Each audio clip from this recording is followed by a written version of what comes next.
Hello and welcome to Crucible of Words for more dedicated legacy action. Today we are once again playing Green-Black Turbo Depths, which is one of the decks that's very close to my heart. I have in paper and I'm currently working on a big primer for this deck that's going to be available on my Patreon when I get around to finishing it, which is taking a bit longer than I thought, but we've got to make sure it's good. So, what is this deck? This deck has one win condition. That win condition is a 2020 flying indestructible creature produced from Dark Depths. So we need to have this in play, and we either copy it with Thespian stage or remove all the counters with Vampire Hexmage to make our 2020. We swing with it once, and our opponent dies. In order to make that happen, we've got a bunch of fast mana so we can power out quicker. We've got 8 tutors in the form of 4 Sylvan Scrying and 4 Crop Rotation.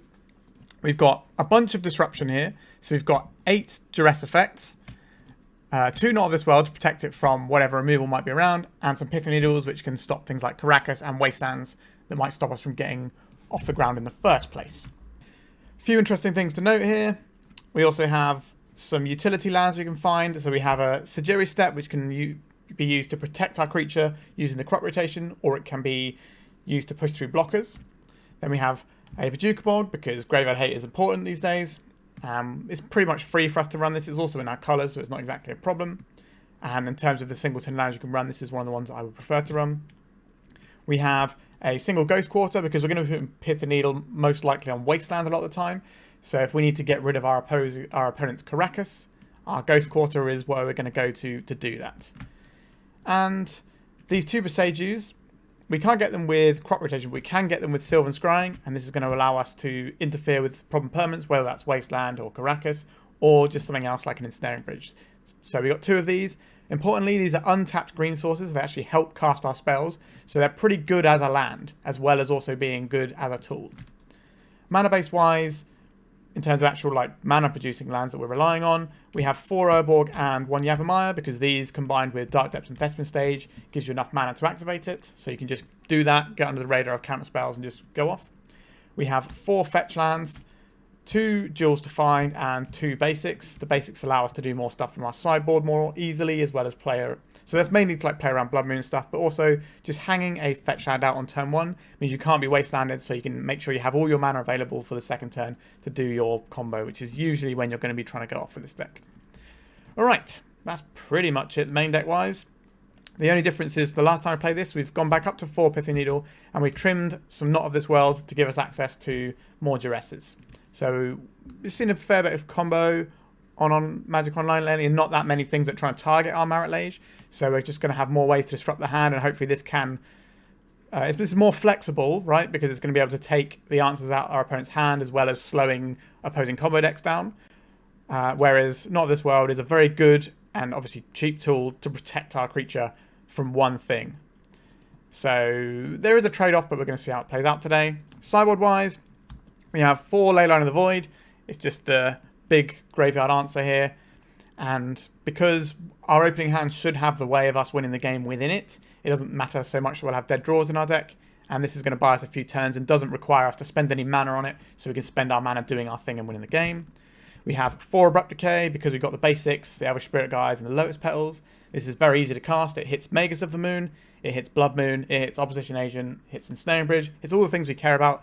And the things that it doesn't hit, we can Boseiju most of the time. We have 3 Collector Ouphe, because Storm decks are one of the decks that can just sort of jam us pretty hard. So we've got these in to stop the sort of turn 1-y combo-y decks, and the decks that can go under us using a load of mana that way.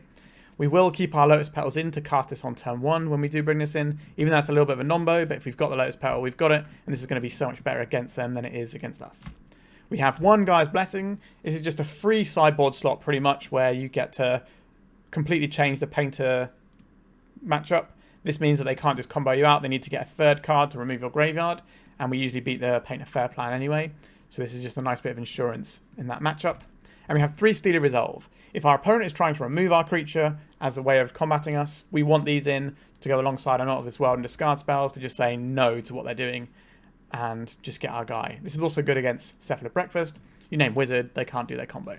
Alright, that's it for the deck tech. I don't want to go into too much detail. I play this deck quite a lot on my channel, so you can go back and watch previous videos if you want more information, or you can have a look at the primer when that goes up on my Patreon. So before we jump into a league, hit that like button, subscribe if you haven't already, make sure you leave me a comment at the end of the video. It always helps with the algorithm. It's nice to hear back from you. And if you're in a position to help me financially, why not become a member of the YouTube channel or my Patreon? Just throw me a couple of quid over there. Or you might just be waiting to get the Patreon tier where I'm going to have the entire deck guide for this deck. So that's fair enough. I should hurry up with that and get some people to get on my Patreon with that one. Anyway, I've rambled enough. Let's play some Legacy with Green-Black Turbo Depths. Alright, we are on the draw here. We're up against Charbel, who usually plays Allurin. I recorded a video with him before. This hand does not do the things we need it to do, right? We don't have access to Dark Depths. That's pretty much what your hand needs to have. If you don't have... Like, we've got some good cards here, but because we don't have access to Dark Depths, we can't reliably do our thing here. Now, we do have a lot of tutors for it, and we could get it with just a green source here. So maybe we could keep it. I don't think this is one we should keep, necessarily. Our opponent is on Allurin, so counter spells are going to be a bit of an issue for us. So having the Thoughtseize is probably good here. I don't know, I'm kind of talking myself into it because I don't think we're going to have to worry about Wastelands here. We need to find a green source pretty sharpish there if we want this. I think we should mulligan. I think it's too risky to keep that one. What does this hand do? Yeah, this hand works. We'll keep this. Because I know what my opponent's on, well, I don't necessarily know, but I have a feeling I know what my opponent's on. I'm going to bottom this Duress. Do I want to bottom the Duress? I'm talking myself out of it. So we have these two lands, and we have the crop rotation. Do we need the Spirit Guide right now? Does that make a difference? Yeah, we will need the Spirit Guide. I think here, this Boseiju is kind of awkward, actually, because we need black to make our thing. Interesting. I think this is a tough one. I think we're going to bottom this Duress, though. Verdant Catacombs. Okay, so this is a very good draw for us. So we have turn 1 Thoughtseize. Our opponent could crack this into like a C or something and then Brainstorm to protect their hand. But that will weaken the power of their Brainstorm. What do we have here? Allurin, Cabal Therapy, Cavern Harpy, Force of Will, Force of Will. So Force of Will is going to be a little bit annoying for us. Does that mean we're supposed to take the thing that wins them the game and try and grind our way into this game in another fashion? Or do we want to just try and work through these Force of Wills? I think we should just work through the Force of Wills here. Our opponent is on Allurin as expected. Right, so there's a Swamp. There's a Cabal Therapy. What would you like to name, opponent? Because they know me, they're more likely to name... They named Dark Ritual. Okay, so they did not hit there. That's good for us. They can, however, play a creature and flash us back. But we get some interaction before then. Interesting. Let's go and get ourselves a Bayou here.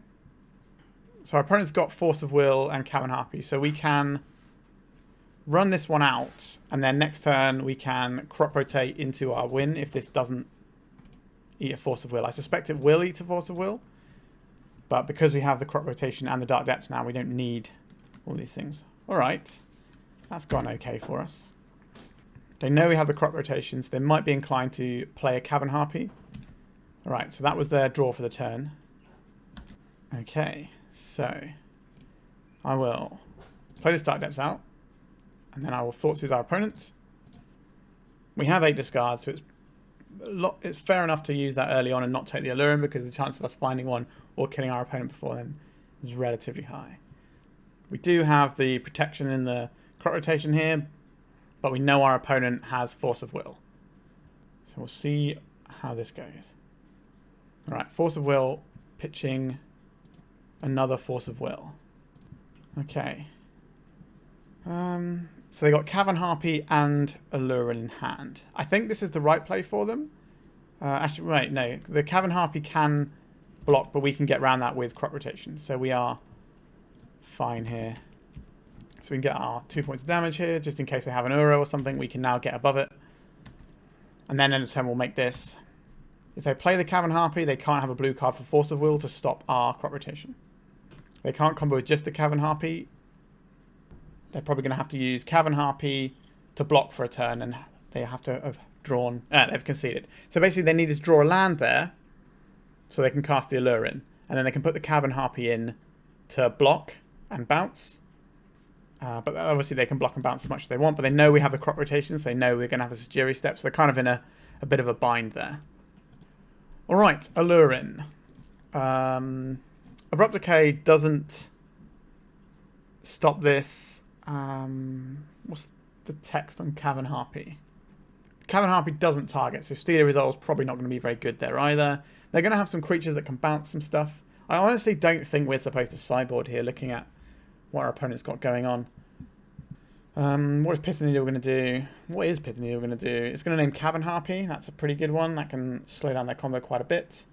Yeah, I think we're kind of pre-board of this matchup. Like, I don't think we want any of these things, really. They're going to have some more removal in, but I think having the hand disruption is just going to be better here. So we're going to submit and run it back. Like, Leyline can stop things like their Uros, but that's not how we're going to lose this game. A single Uro just being cast from hand can change the clock. We do have a lot of Dark Depths. Is this going to be good enough? Sort of 2 for 1 ourselves with this. We can protect our guy from any sort of bounce shenanigans. I think we just need to mulligan into a little bit of hand disruption though. Alright, this hand is way better. We'll keep this. The Sejiri Steppe can go. Cavern Harpy is kind of annoying, right? But I think we just bomb this. We want the green source. We want the Dark Depths. Yeah, our hand is pretty good. We've got the turn 1 disruption, turn 2 Dark Depths if our opponent doesn't interfere with us. Let's see what sort of tools they've brought in. There could be a Thoughtseize here. Feels like that's what we're getting hit by. Cabal Therapy, what would you like to name? It's a tough name. I think you're probably looking at... oh, they named Thoughtseize. Interesting. Okay. Pithing Needle. Sure, let's play this out. Let's name the Cavern Harpy. So this stops them being able to do their combo. And Charbel usually doesn't play the Asarak builds. And I think he's right. I think the build that he plays is very good, as the Allurin builds go. Veteran Explorer. Interesting. This is going to Cabal Therapy, taking away our Hexmage, I would imagine. We do get our 2 basics out, though, which is pretty good for us. We are a deck that enjoys fast mana. So we get both of our basics out here. We are losing probably the Hexmage. Since they've already seen our hand, they know we have the Hexmage. I think that's going now. Yeah, so they named Hexmage. Goodbye, Hexmage. Alright, so they've got the mana to play an Allurin next turn. Blue and black, this could be Baleful Strix or Cavern Harpy. They might be reluctant to play the Cavern Harpy out with the Pithing Needle because they can't save it for later. This could be something else. Yeah, the Baleful Strix. That makes more sense to me. Alright, so it's over to us. What were we going to draw this turn? Another Hexmage would be great, but a crop rotation. Let's cast this Sylvan Scrying and see if this resolves. It seemed to just snap resolve there. Interesting. I guess we'll get the Thespian stage here. And I'll play this Thespian stage out. We don't have access to green mana right now, so we can't use our crop rotation in response. Next time we get to make a 20/20. We will have to get through the Baleful Strix, but hopefully the crop rotation will do that for us. A Ponder from our opponent, sure. Thoughtseize would be a really good draw here. A Duress would be fine. Thoughtseize is better against our opponent's decks. They have a lot of creatures that are important to their deck. But we can still hit the Allurin with a Duress. But they might hang the Allurin out now. I think it's going to be difficult for us to beat an Allurin. This could be a Recruiter of the Guard. Because they can just play Recruiter of the Guards with Allurin in play and do some pretty annoying things for us. Is this an Uro? A Recruiter of the Guard. Sure. So this could find something to deal with the Pithing Needle, something to deal with our Marit Lage. A Brazen Borrower. Understood, opponent. Thoughtseize would be a great draw. It's not a Thoughtseize. Okay, so we have our Dark Depths. Are we supposed to go for it now, or are we supposed to try and draw one of our remaining discard spells? We have 7 discard spells. We have one answer to the Brazen Borrower. Whilst the Pithing Needle is in play, we do have the time to potentially draw up. But if we draw our Sejiri Steppe, that's going to feel bad. I think I'd like to see our opponent's hand here, so I'm going to pass the turn. Or get the turn back even. And then we have the Elvish Spirit Guide. Right. Now, if we can find a Knot of this World, that's also fine. So we've got 9 hits that kind of feed the way for us. And if we draw one of our other crop rotations, that just gives us another thing that we can go and fetch. So if the first one gets countered, we can then go again. So I think we should keep drawing here. But our opponent's got all these cantrips, so it's not going to get... It's going to get slowly worse for us. Alright, they're tapping out here. Alluring. That's probably bad for us. So they have no mana here. That is interesting to me. They're relying on this Baleful Strix. I think we're going to go now. They're playing an Uro. Sure. And a Baleful Strix. Sure. We can play our Elvish Spirit Guide if we want to. Recruit of the Guard. Okay. Which isn't looking great for us, truth be told. Arctic Merfolk. And they're replaying the Recruiter. So they're basically going through their combo loop here. But they have a Cavern Harpy, which doesn't actually do anything with the Pithing Needle in play. So, well, it'll bounce one of their guys, right? But it's not going to be able to loop them all the way here. Okay, so this is going to bounce our Pithing Needle. Can this bounce? Is there any creatures? Non-land permanent. Yep, okay, so that's the game here. Just trying to think if there's anything we have in our deck that we can shoot it for. Let's have a little look. No, I think we're done there. That's unfortunate. Alright. I think our sideboarding is fine. We're just going to run it back. Maybe we were a little bit slightly too cagey there. Maybe we should have gone for it and hoped that the crop rotation was enough. This is a turn 3 kill with double Duress. I think we can keep this. Or turn 3 2020 with double Duress, I should say. And we also have the Knot of this World backup. Brainstorm, Cabal Therapy, Force of Will. Interesting. I think we're gonna take the Brainstorm here. Just slow our opponent's velocity. Their hand needs a lot of fixing. It's just lands. Hopefully they won't name crop rotation. That would be bad for us with their Cabal Therapy, but I think it's a chance I'm willing to take. When I play the Urborg start, they have to name Hexmage generally. Because otherwise we can just make it on turn 2. So this is going to name Hexmage, I'm pretty sure. Oh, they named crop rotation. Alright. A little bit annoyed with that one, but there we go. Pithing Needle.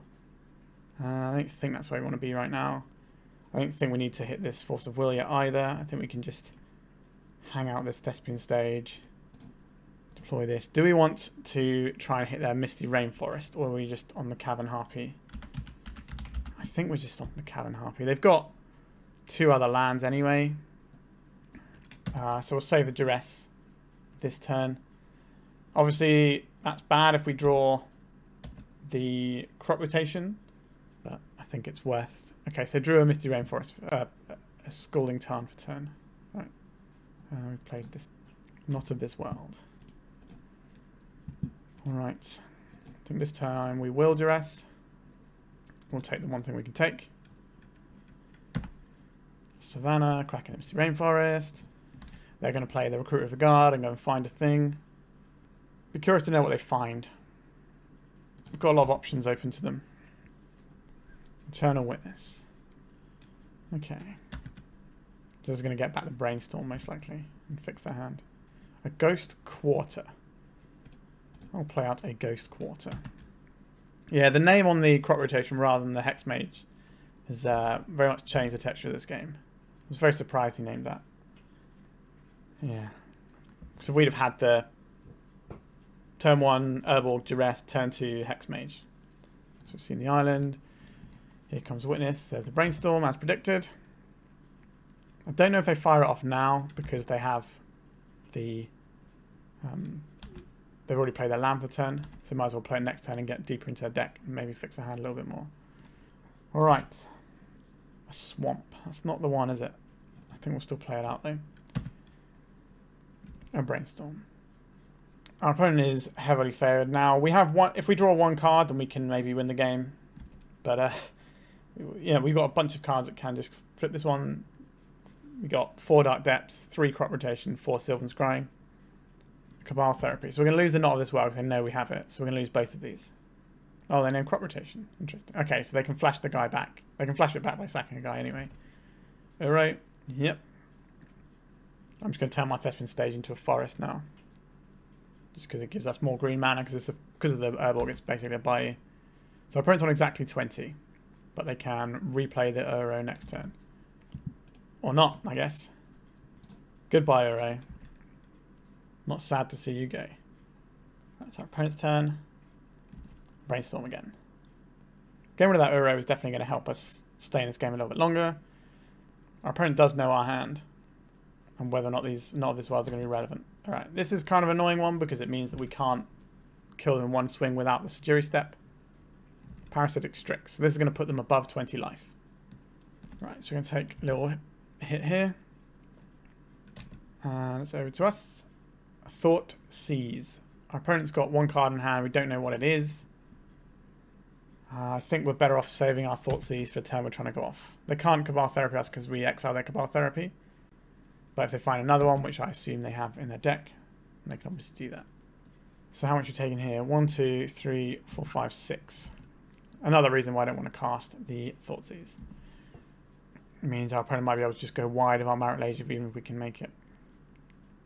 Alright, so we've got some lads coming in. They're keeping the Baleful Strix back in case we have a Crop Rotation to make our guy. They don't want to lose to that. It's better keeping the Baleful Strix rather than the Parasitic, because the Parasitic can deal 2 damage, and this gives them lethal next turn. The correct attack for sure. There's a Cavern Harpy. This can return the Baleful Strix or the Parasitic Strix. Over to us. We found it.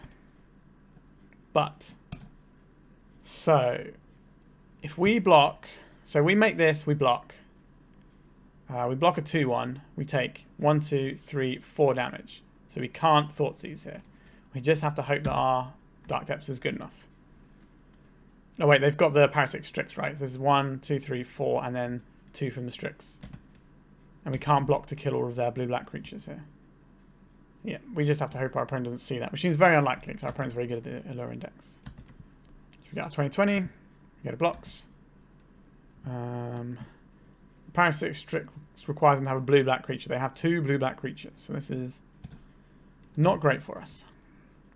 And they're going to play the Strix and drain us out. I just had a little chat with our opponent there. Alright, on to the second round. Alright, this is our opening hand for round 2. We can't find Dark Depths with this, so we have to mulligan. This hand is pretty nice. Has the things we want. We can keep this. One of these has got to go. I think we'll probably put away the second Sylvan Scrying. I think we need 2 of those. And we'll stay done. Our opponent's cracking Misty Rainforest to get themselves a basic forest and a Glistener Elf. So we're up against Infect. Okay. So, what do we want to do with our turn? I don't think we have the time to do a turn 3 kill here, which is kind of awkward. And we're cracking this for... I think we're actually fine getting a Bayou if we want one. But I don't really think that's necessary. Play this Pithing Needle out. We can name Yawgmoth Nexus here, but they already have a creature. We're not going to interact with this creature. So I think we're better off. As weird as this is, I'm going to name Misty Rainforest. I don't think them having an Yawgmoth Nexus is going to make a difference because we're not going to deploy any blockers anyway. And we're not going to remove their Glistener Elf. This way we might be able to cheese them. And I'll take that. They could have a turn 2 kill here quite easily though. We could have gone for like a Crop Rotation line, so there's an Invigorate. Okay, you got another one? A Berserk. Yep, they had a 10-2 kill. Fair enough. So we haven't really represented a great deal here, so our opponent doesn't really know what we're doing. This is a matchup where Steely Resolve is good again because we named Phyrexian. So let's do that. Not this world doesn't seem like where we need to be. The Pithing Needles aren't great. They can name Yawgmoth Nexus, which is fine. We don't need the Bojuka Bog, so we can sideboard out one of our lands. That's okay. I don't think I want all 4 Pithing Needles. Probably take out a couple, because we don't really want to mess with the core engine of our deck too much. Do we want all 4 Pithing Needles? Do we want to remove all 4 Pithing Needles? Is the question. Or do we want to remove some of our fast mana? We're kind of going to be under the gun a little bit, so I don't think we can get rid of fast mana. I think we're just going to have to get rid of these Pithing Needles. The only problem here is Abrupt Decay is going to be a bit awkward in terms of trying to beat the Yawgmoth Nexus, but Yawgmoth Nexus is usually a slower line, so I think we're going to go with this. All the infect creatures have been changed to being Phyrexian now. So, what does our hand do? It does some pretty good stuff here. We do have access, but we are going to have to use our green source for it. That's kind of the issue with this hand. I'd like some more land. Do we throw this back? Fishing for a little bit more mana. This hand gives us 1 green spot. I think we need a permanent green source. Ugh, that's not a good hand, is it? Let's mulligan. I guess we keep this. 2 of these cards have got to go. I guess it's an Abrupt Decay and a Sylvan Scrying. I think we'll start out with this Verdant Catacombs and say go. This is the defensive start. The offensive start would be to play the Yavimaya into turn 2 Sylvan Scrying, but we have to assume that's going to resolve to make that play good. And then we go and get the Dark Depths and make our thing. A Boseiju who endures. I think this turn we'll play this one out. We'll go and get ourselves a black source. I think we just get the swamp here. No, it has to be a Bayou because we're going to cast the Sylvan Scrying, isn't it? Sure. Let's see if this resolves. Okay, it did resolve. Let's get our Dark Depths. This is good. This is where I want to be. Sort of. Yawgmoth Nexus. Okay, so could be getting punished here soon. We'll see. Let's have a Glistener Elf coming down. An Elvish Spirit Guide would not actually be the worst here because it allows us to channel this. That is not an Elvish Spirit Guide. We can't play the Dark Depths this turn because we don't have the Yavimaya. So we need to play out one of our lands. Doesn't matter which one. It's one of these 2. I think we'll have the one that gives us more green sources. This way we can pivot between these things. And also once we make our Dark Depths, we can do the thing, as they say. It's going to be tight either way, this one. Kind of hoping they attack with the Glistener Elf. Animating the Yawgmoth Nexus. Okay. Let's see what this turn holds for us. We're not going to deal with it. We're not going to kill these until they waste pump spells. That's not how you beat Infect. If they don't pump their guys, we'll kill the Glistener Elf at end of turn. Invigorate on the Yawgmoth Nexus. This is 5/6. Berserk. Okay, so now we will kill this. We will Boseiju this, I think is the correct play. Well, it's the only thing we can do with it, right? So they got a way of protecting it. Vines of Vastwood. Sure. So this is going to just bash us up and kill us this turn. And that's us dead. Very quick. So Infect is an interesting matchup. So the Infect deck is one that can kill you turn 2 or 3. But often is going to be a little bit slower than that. We kind of got bopped. Our opponent was probably looking at what we were doing and thought, I need to keep a hand that's faster. And they had one. Which is fair enough. That's a good mulligan decision. But, yeah. Bit awkward to get bopped so quick by this. But this sort of decks that can go under you, again, as I said at the start, are the ones that we're a little bit weak to. So let's go to the 3rd round. Alright. This hand is pretty reasonable. I think we can keep this one. We've got some action. How much do we want to show our opponent what we're doing is the real question here. Do we want to sandbag the Lotus Petal? I think we might want to sandbag the Lotus Petal. Because they won't know how quickly we can necessarily go off. So I think we're just going to play out the Thespian stage and represent maybe like a sort of slower land style deck. But we'll see what's going to happen here. Green Sun Zenith. This is going to be for a Dryad Arbor. So our opponent could be on Elves with a white splash, or more likely some sort of Maverick variant. Which means we're probably looking at casting a Sylvan Scrying here. 4 is the what are we getting here? Then we'll get another Thespian stage. Reason being we already have a Dark Depths in hand. And if they wasteland this, at least we can just replay it. Well, our plan is to play Dark Depths next turn with a Lotus Petal. And then if we need to, we can get the second Dark Depths with the Sylvan Scrying if we get like Swords to Plowshare. I'd rather this Lotus Petal was an Elvish Spirit Guide, because then it'd be a surprise that we can get our opponent. Although they're probably still playing around the crop rotation. Scrib Ranger, protection from blue. That's a flyer, more importantly. Okay, so they're a little bit shy on mana. This is very much a Maverick play pattern, though, the Scrib Ranger. So we can go and get ourselves a Sejiri Steppe. Do not care about Umezawa's Jitte. Okay, so we already have the Sejiri Steppe. That's kind of interesting. Alright. We can play around Wasteland here. Or we can play around... So we can play the Ghost Quarter to then play around the Wasteland next turn. If we want to. But our opponent didn't just play a land out. They did their untapping shenanigans. So I imagine they don't have a Wasteland in hand. So I think you would just play it off then. So our plan is to make the Marit Lage end of turn. If that doesn't work, then we've got to reload with the Sylvan Scrying. We already have Sejiri Steppe to push through the Sylvan Ranger. Sorry, the Scrib Ranger. If that's what they're using to try and keep themselves alive. What are we looking at here? Okay, looks like they're paying a lot of mana for something. A Knight of the Reliquary. Sure. With a Cradle. Interesting. This does not cast Swords to Plowshares, so I'm okay with this for now. They want to put Umezawa's Jitte on their Scrib Ranger. As a bold strategy. They're going to attack with it. They're not going to attack with it. Okay, so we get to win the game. Let's make the thing. Solitude is a thing that can get us here.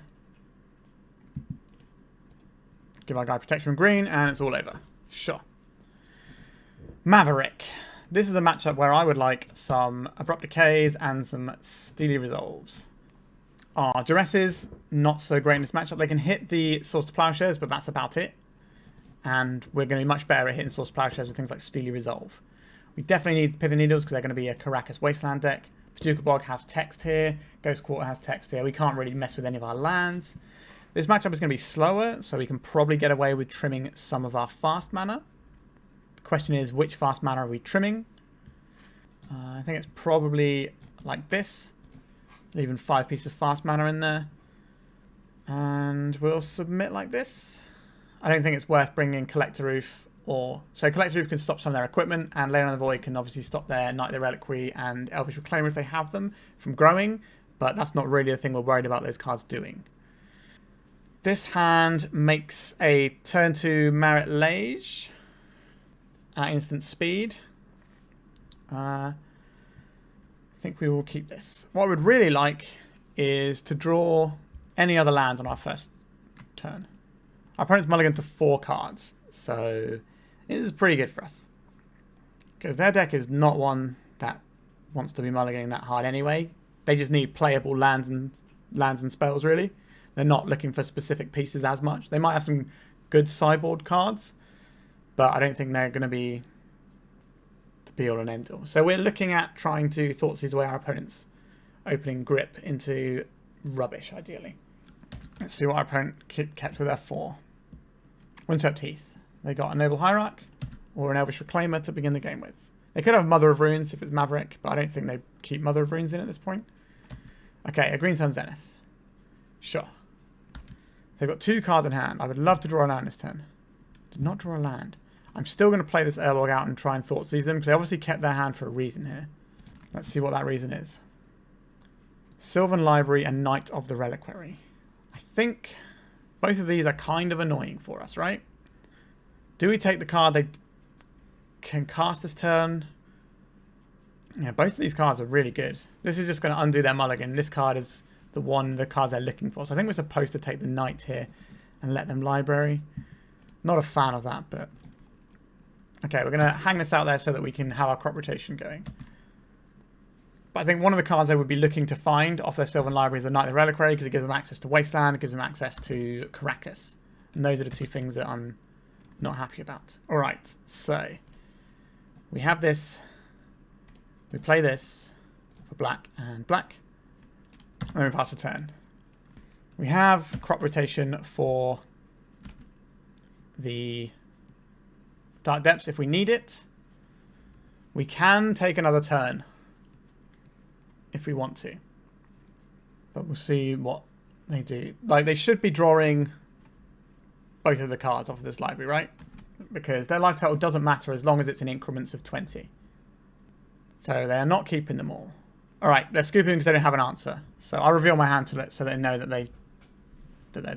that was the right choice and they weren't wasting their time or whatever. Alright, so we are 1 and 2 now. Let's go to round 4. We're on the play for round 4. We have a double Thoughtseize into a slightly slower hand, but I think this is keepable. We already have our Dark Depths. It's very easy to find the other pieces we need here, so we'll keep this. Double Thoughtseize is a nice place to be. We do have emergency crop rotation with a Elvish Spirit Guide if we need it for something as well. Let's see what you're working with, opponent. Ah, one of these guys. Entomb, Grief, Unmasked, Dark Ritual. Yikes. Not a big fan of what our opponent's working with here. So they can double Grief. They can Grief. They don't have a Reanimate spell yet, which is interesting. I think we take the Entomb here. Alright. If they stack their triggers wrong, maybe we crop rotate into Bojuka Bog with their Grief so we can exile it, apparently. I think our opponent is going to discard us in one way or the other this turn. I think they might unmask us first. Oh no, they will not unmask us first. It's the Grief. So they've stacked the triggers correctly so we can't do our thing. And we're just going to let this go. They'll probably take the crop rotation here, which is awkward, but I'll live with it. We have a lot of draws here. We have 4 Hexmage, 4 Thespian Stage, 3 crop rotation, and 4 Sylvan Scrying. So that's 16 cards, if I can count, that can win us the game. Get ready to take the crop rotation, as expected. Do they have a reanimation spell here? Is it worth reanimating the Grief? I suspect probably not. Okay, so we drew a forest. I don't really care about the forest, though. If we play the forest, it gives us the ability to Boseiju away and animate dead. Do I care about what our opponent's got in their hand? They got a Dark Ritual and an Unmask. And they're kind of living off the top, I would imagine, at this point. I think we'll let them have a draw step and then Thoughtseize them next turn. We can get punished for this. What are they finding off their marsh flats? Probably a Badlands. Just a basic swamp. That's fine too. A Dark Ritual. It's always a fun one, isn't it? Let's see where this leads. Is this just an Unmask targeting us? Just a hard cast Grief. Sure, that's fine. I'm going to take the Spirit Guide or the Thoughtseize. Neither of them are massively appealing to me, so I don't think they're going to be very appealing for our opponent to take either. Good thing about this deck is that your actual win conditions aren't really Thoughtseizable, like the Dark Depths and the Thespian Stage. Speaking of, we will play out our Dark Depths now. I don't think it's worth Thoughtseizing here, because that will take us off of Boseiju if that's a thing we want to do. If our opponent had something better to do last turn than a Grief, they would have done it, right? So I don't think the Thoughtseize is actually going to get us any joy there.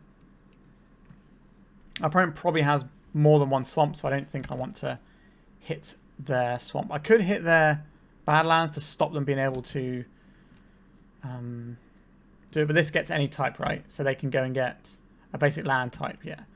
So if I were to play this, our opponent could just get another Badlands. So it's not really going to achieve anything. Let's play this out. Let's play out our Lotus Petal. And now I will Thoughtseize our opponent, since this is probably going to be the last turn of the game. Or the turn cycle of the game. A Grizzlebrand and an Unmask. We'll take the Unmask, so it's going to be hard for them to get Grizzlebrand into play, because they can't discard it themselves. And then we're representing a 2020. So we'll go to 10, and our opponent has to draw exactly Faithless Looting. Okay, and now they have to draw into a reanimation spell for the Grizzlebrand. And it has to be a reanimation spell that isn't Animate Dead. Actually, that's not true. Is that true? No, I guess it doesn't really matter, actually, because they're not going to have an Archon of Cruelty in play. So Animate Dead, we can blow this up. We're not going to lose the Boseiju unless they put an Archon of Cruelty into play. Which doesn't look like a thing they're going to do. Let's do the thing. That's what we came here to do. Alright. So we got the game 1 against Reanimator, which is not easy. So I'm pretty happy about that. One of these Leyline in the Voids, not this world, is not how they're going to be jamming against us. And these Pithing Needles aren't great either. I don't think I want anything like an Abrupt Decay here. Just don't think that's where I want to be. And I don't think Steely Resolve is. A couple of Pithing Needles to name something like a Grizzlebrand to stop them getting a big glut of cards is nice. This is the matchup that makes you want Leyline of Sanctity sometimes, but because that stops the Archon triggers and it stops all their hand disruption. We could play a single Gaea's Blessing, just as more ways of stopping our opponent from putting creatures into play, because this messes with their graveyard. So I could play this instead of a Pithing Needle. Pithing Needle, we might be able to snap some lands if we like Thoughtseize them, see a bunch of lands. I guess we'll try Gaea's Blessing. It's technically stuff that we can cast on turn 1 because we got fast mana as well. So it's another piece of graveyard hate, albeit not spectacular. What does our hand do here? It needs to draw a land. We have 2 turns to draw a land. 23 of the cards in our deck are lands that will cast this sort of thing. So I think we do keep this. It's got our sideboard card. It's got our win condition. It's relatively Thoughtseize proof. I imagine our opponent's boarded in Show and Tells. So if we can find some lands, we'll be a-okay. A Grief. Exiling Exhume. Let's see what you got, opponent. We're probably losing the Sylvan Scrying because it's the one-off, but it could be one of the Hexmages, although we're further away from casting that. If they've got an answer to the Leyline, they might take the Blessing. Hexmage, sure. Interesting. This means they might have another follow-up and get rid of the Hexmage. The other one. Okay, a Lotus Petal. So 1 mana away from Show and Tell, big monster perhaps. A Bojuka Bog. We play this out now so that we have 2 mana next turn, even though it's a bit of a less than exciting one. We could have put it on our own Hexmage. We could have hit ourselves to stop them reanimating our Hexmage, but I don't care if they reanimate our Hexmage. Because if they remove the counters from Dark Depths, we still get the 20/20. And I don't think a 2-power guy is going to do a lot of work. In fact, I'd like them to waste their mana doing that, especially if it's a Lotus Petal that goes into it. A Grief. So we're going to lose the other Hexmage, I suspect. And what they pitch in for all these things. A Grief and Animate Dead, sure. So we're going to lose this other Hexmage since they took the first one. Yeah. Now, can we cast this Sylvan Scrying? If we can untap and cast a Sylvan Scrying, then we're doing okay. 2 cards in hand, so we're not getting Show and Tell this turn. If we use Lotus Petal to cast Sylvan Scrying, we can make a 20/20 next turn. That sounds good to me. Because we get our land drop for the turn to be one of our cool lands. I would like this Thespian stage, please. I guess we're still a turn behind, right? But this way... No, we're still a turn behind. What am I talking about? We'll play this one out. We didn't really need to use a Lotus Petal there, I don't think. Okay, our opponent doesn't appear to have anything going on, which is good for us. This way, if we draw any other mana acceleration, then we do get to go off. Sadly, that is not one of the mana accelerations. We will be playing this out. Maybe we're supposed to play out the Verdant Catacombs so we can do the thing. Because we can't actually cast our Crop Rotation or Gaea's Blessing right now. Yeah, it's a bit loose actually of me, I think. Right, so we're looking at Faithless Looting here. What are they going to discard? This is card disadvantage as well, so they're going to have not very many resources by the end of this. A Lotus Petal and a Faithless Looting, so that's 2 cards just to try and fix what they had going on. Animate Dead and a Dark Ritual. They're going to play a Serenity here. No, they're not. Okay. Yeah, we should have played the Verdant Catacombs last turn. And pass the turn. So we just make a 20/20 on our opponent's end step. Has our opponent boarded in some sort of wacky edict effect? Seems very unlikely for Reanimator. I wouldn't board them in if... Well, they shouldn't really have them in their sideboard anyway, right? Archon of Cruelty is the best edict going. They could have some sort of bounce spell here. In blue. Could have opposition agent. That one will be pretty annoying. Haven't really seen that out of reanimated decks though. So we get ourselves a Bayou. Do we go now? If we go now, we're vulnerable to a bounce spell. Our opponent has 2 cards in hand. We can keep our guy alive. What do I think they could have for this mana? Wear Tear isn't really doing it either. I think we just make the guy. Okay, our opponent has decided to be rude in the chat. Lovely. Yeah, that matchup was quite useful for us. The fact that we could just board into Leylines and our opponent didn't have the show and tell stuff going on. I think the part of my problem with Reanimator is that when you are in your post-board games, you kind of have to keep a hand that can beat Leyline of the Void because you don't know who's going to have it, which can make your mulligans pretty awkward. Well, we took the game 1 though, which was quite nice. Our opponent's hand seemed very poor and I don't know why they kept it, but we'll take that. We're 2-2 going to the final round. This is the first time we've been dealt for the final round. We can find our thing. This is a turn 3 with Wasteland Protection. I think this is a keep. Obviously, this is a hand that can go wrong in various ways. White mana, not going to be our friend here. It's going to be a slower, grindier matchup. Oh, Aether Vial. This could be the Esper Vial deck we played the other day. Interesting. I think I'm going to jam out this Pithing Needle on Aether Vial. No Aether Vials for you. Now, if they do have a Wasteland and we get bodied by it, then so be it, right? But Tundra Aether Vial does make me think Esper Vial deck, and they tend not to run Wastelands. And shutting down Aether Vial is going to be really big news because that's going to give them possibly instant speed things that can mess with what we're doing. I'd rather not have to deal with that.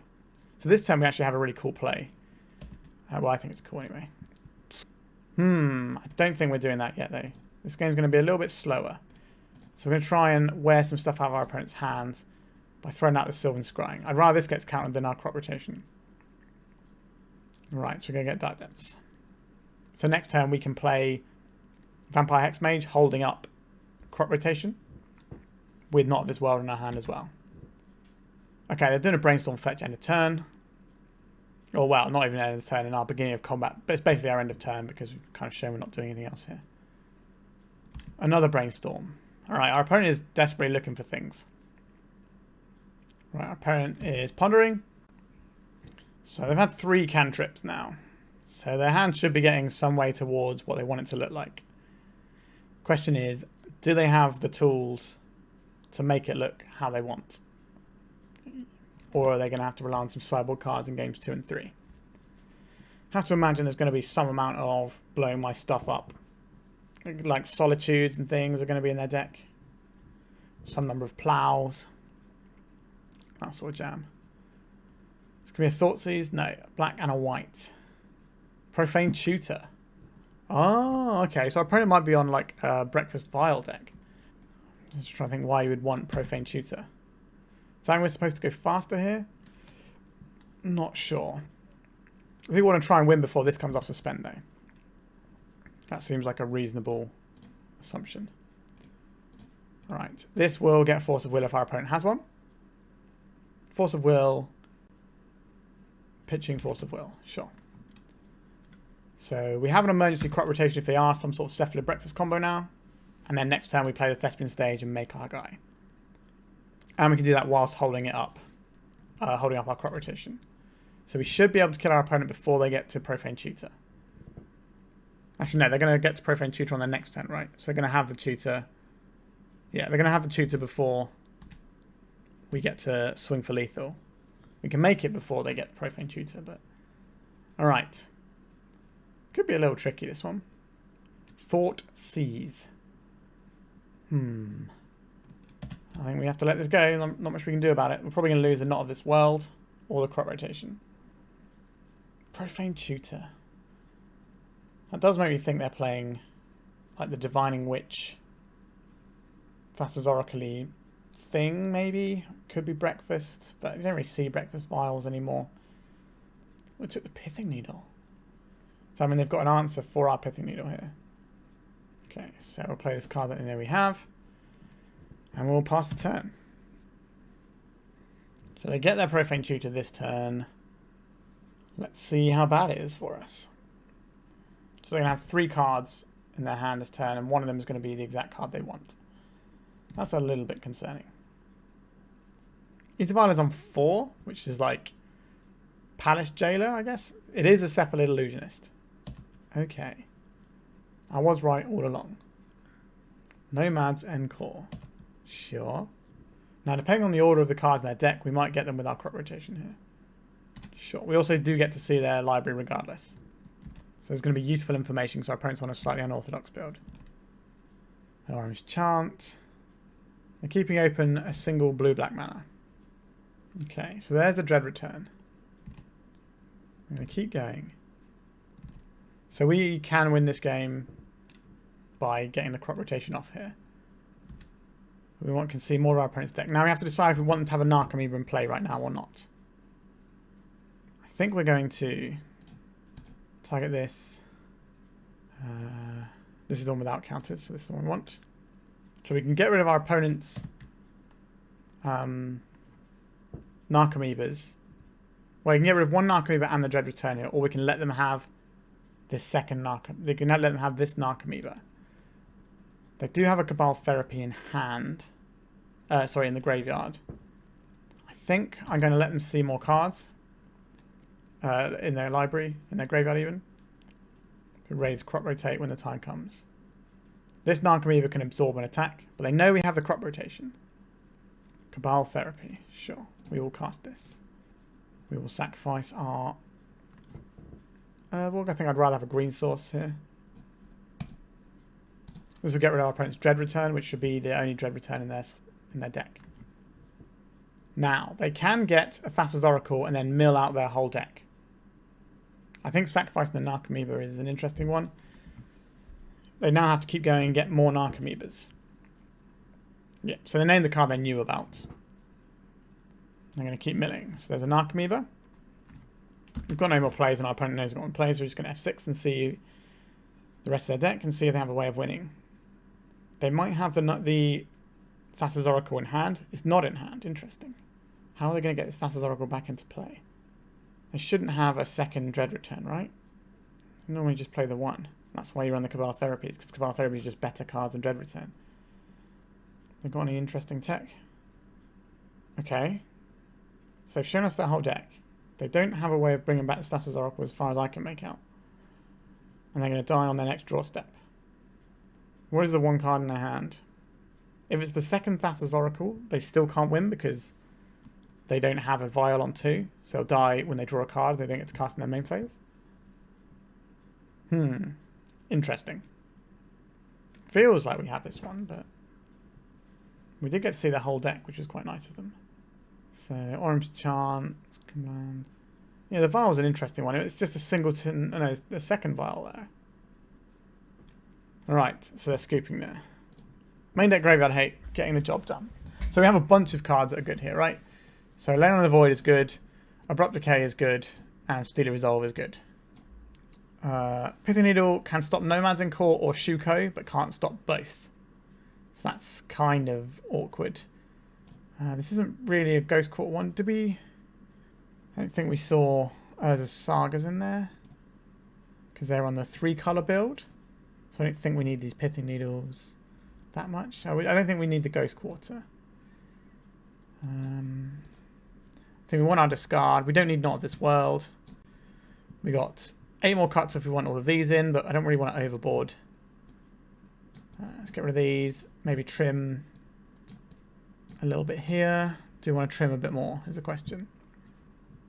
Yeah, I think so. This game can be a little bit slower since we've got really good hate pieces. Let's try this. I like to split the fast mana because they both have slightly different applications, especially when you're playing against counter magic. This is slow, but can get us there. We have 2 pieces of interaction here. We have access to our combo. We also have the lands that make our lands tap for all the things we want, which is nice. They have Teferi, which can get rid of Leyline, but that's a turn 3 play, so that should buy us a few turns. So they'll be looking to combo on turn 4, I would say. Sure, there's a Nomads. And again, we have the crop rotation as an emergency Bojuka Bog if necessary. Not really the draw I wanted, the old Leyline here. I think we'll play this Yavimaya out. If they have a Thassa's Oracle in hand, they might just be able to go off and just exile their library that way.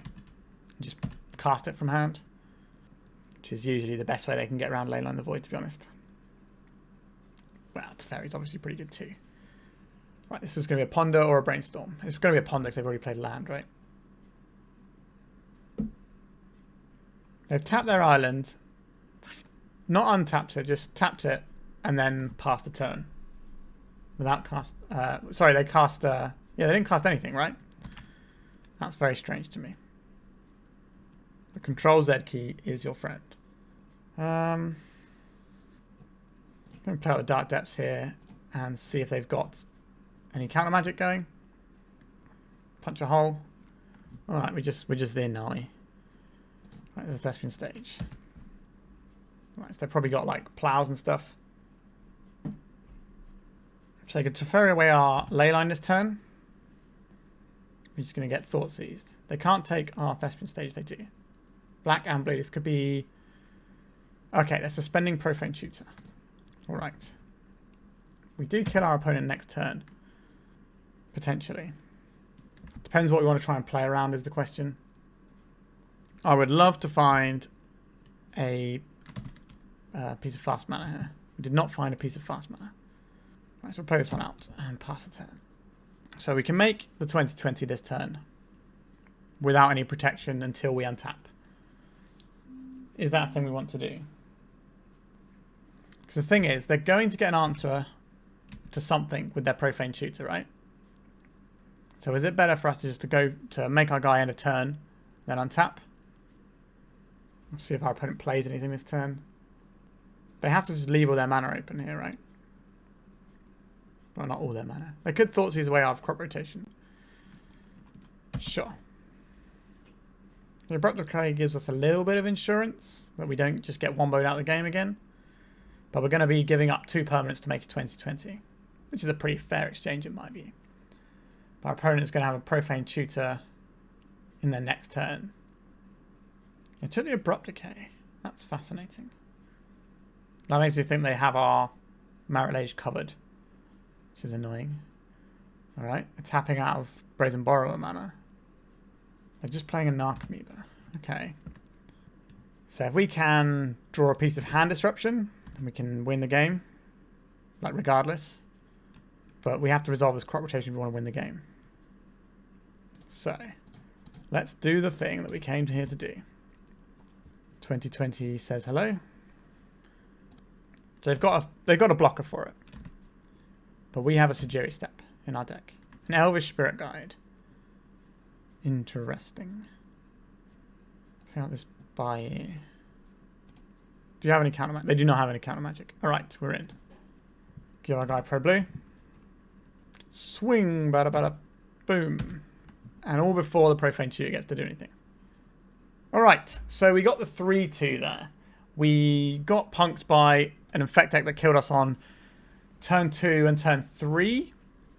I think it was turn 3. It was turn 2 and then turn 2, turn 3. So yeah, that's a bit unfortunate. And we lost to the Allurin deck, which I think is an okay-ish matchup, but they can certainly gum the ground up, and they've got a lot of things that bounce and mess around with things. So it's not necessarily great, and the longer the game goes on, the more tools they get. We did lose game 3 because we had our single crop rotation taken away from us with a Cabal Therapy when we were representing the Hexmage Depths kill. I think if I was on the other side of the table, I would probably be naming Hexmage most of the time there, which would have lost me the game if I was in their shoes, but obviously it won the game for them, so fair enough. But if we'd have found a Dark Depths at any point, we had quite a few turns to draw it and we didn't. That was sad, but that happens sometimes. But we could have... That game was very winnable for us still. But such is Magic sometimes. Let's chat about the deck. So this incarnation of the deck feels more or less where I want to be at the moment, I would say. So like the flex slots at the moment are that I've chosen to fill in is these 3 cards here. So the Duress, the 2 Duresses and the Needle. These are my flex slots for the 4th Needle. I always like having the 4th Needle. And I used to, when there was loads of white decks, was running 4 Not of This World instead of 4 Duress. But I think given how the format has shifted now and there's a lot more sort of like combo decks that you have to worry about, and Not of This World isn't necessarily going to do that much work in a lot of game 1s. I think just having the Duresses is better right now. These could be Inquisition of Kozileks, depending on what you're worried about. So Inquisition of Kozilek is much better versus Cephalid Breakfast usually, and it's much better versus your Death and Taxes and things that are trying to play to the board a little bit. However, it's also better versus Infect, I guess, because you can hit their guys on the play, but you can't hit them on the draw, and Duress hits some of their other things. Obviously, Inquisition of Kozilek doesn't hit Invigorate, but it does hit Berserk, and it does hit Vines of Vastwood, etc., etc. So there's a bit of a trade-off between Inquisition of Kozilek and Duress because we can't play 8 Thoughtseize. They won't let me. Can you believe that? But yeah, I think Duress is the one I prefer at the moment, especially since the decks we want to interact with that can go under us are mostly spell-based combo decks, like Storm type shenanigans, whether that's Epic Gamble, Epic Storm, Ad Nauseam Tendrils, even Ruby Storm, stuff like that. I think Duress is where I want to be as our disruption piece there. Other than that, I'm really happy with it. I'm glad I don't have Karakas in the main deck. I don't think you need Karakas in the main deck. Normally, when your opponent is putting a big guy into play, if you're having to use the Karakas to bounce it, you're already kind of behind, and Karakas doesn't cast our spells. I'd rather just have 2 Boseiju as a thing that we're doing, because that is just a much better piece to interact with your opponents with, usually, because that's more what you're worried about most of the time. You're worried about their lands, and you're worried about some non-land permanents like Ensnaring Bridge type affairs, that sort of jam. So I think the Boseiju is just the best thing, and it casts our spells, which is really important because you need to make sure you have the green sources to cast your spells. So I think the league was relatively successful today. Like, the round we got completely bopped. There's nothing we could do about that, but I think we were a bit unlucky to lose the Allurin round. But Magic is a game of bit variance. If you're interested in some of my musings on this deck, like I said at the top, I am doing a Patreon tier that's going to have access to a very detailed primer for this deck and all the choices behind it. I go a lot more into the reasoning behind the Karakas, for example. In terms of how far along I am writing it now, I'm pretty close to starting the sideboarding guide of it. I'm sort of just doing these are cards we're not playing and why, after having explained all the main deck sort of stuff. So that's sort of coming along in the works. Sideboard-wise, today, the Collector Ouphe, we didn't really get a chance to do that, but all the other cards had a bit of play today. I think maybe we overboarded slightly for the breakfast matchup, but again, I don't think that's a problem. If they're playing the blue-white build with Urza Saga, I'm more inclined to keep some Pithing Needles in to name Saga sometimes, but usually we want to try and just race a Saga. A Saga shouldn't be good enough to beat us most of the time, but this is kind of very close to what I want. I think the dubious thing at the moment is the Collector Ouphe and what those numbers want to be, whether they want to be something else along those lines. I don't know. I do like having the 8 discard spells, though. That feels really good. Maybe even want a 9th one, just to really hammer the point home, because when you want them, you do kind of really want them, I guess. But yeah, I hope you enjoyed this one. Like I say every time I play this deck, I play it probably every 2 weeks on the channel, because it's a deck that I have in paper, and I like to keep tweaking, testing it, and obviously get more information for my primer. And I might be playing this in a big tournament later on in the year, but it's one of my favourite decks. I play it in paper, and I want to make sure I give a lot of love to it on the channel. All right, don't forget to hit that like button, comment, subscribe. These things help, especially subscribers, trying to get that number up again. See if we can hit the 1,200. Like to try and hit 2,000 sometime in the next couple of months would be good, but I don't know how long that's going to take realistically. So if you can help me do that, that'd be great. Share my content, etc. And if you want to help me financially, you can go into the Discord link below and drop me a message if you want to have a donation deck for the channel. Or you can join my Patreon for a couple of quid a month, just say thank you for making content. Or if you're holding out for the primer for the Greenback Depths, fair enough. or you can join the YouTube channel and just get some like badges and stuff like that. Or the higher tiers have some other features as well. You can go and have a look. All right, we are done for today, so thank you very much for watching, and goodbye.